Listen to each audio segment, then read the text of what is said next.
ഇന്നത്തെ ഒരു മെഴുക്കുവരട്ടി റെസിപ്പിയാണ്. പക്ഷേ ഈ പച്ചക്കറി എല്ലാവരും കറി വെക്കുമെന്നൊന്നും എനിക്കറിയില്ല. അധികവും സാമ്പാറിലാണ് ഇടാറ്. പക്ഷേ കറി വെക്കുമെന്ന് എനിക്കറിയില്ല. പക്ഷേ സൂപ്പറാണ് കറി വെച്ചാൽ. പെട്ടെന്ന് വളരെ സിമ്പിളായിട്ട് ഉണ്ടാക്കാം. അതിനുവേണ്ടി കത്രിക്ക എടുക്കുക. അത് ചെറിയ ചെറിയ കഷ്ണങ്ങളായി നീട്ടി അരിയുക. അതിലേക്ക് സവോള, വെളുത്തുള്ളി, പച്ചമുളക് ഇത്രയും സാധനങ്ങൾ അരിഞ്ഞ് വയ്ക്കുക. എന്നിട്ട് നമ്മുടെ പാൻ വെക്കുക, അല്ലെങ്കിൽ ചട്ടി വയ്ക്കുക. എന്നിട്ട് അതിലേക്ക് എണ്ണ ഒഴിക്കുക, കടുകിടുക.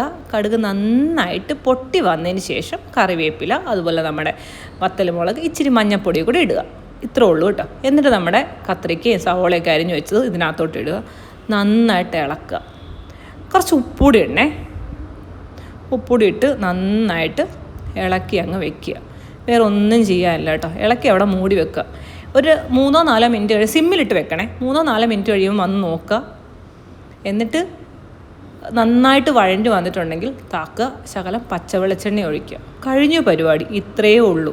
അതായത് നമ്മൾ ഒരു സൈഡിൽ ബ്രേക്ക്ഫാസ്റ്റ് ഉണ്ടാക്കുമ്പോൾ ഇപ്പുറത്തടുപ്പിൽ നമുക്ക് ഈ മെഴുക്കുവരട്ടി ഉണ്ടാക്കാം.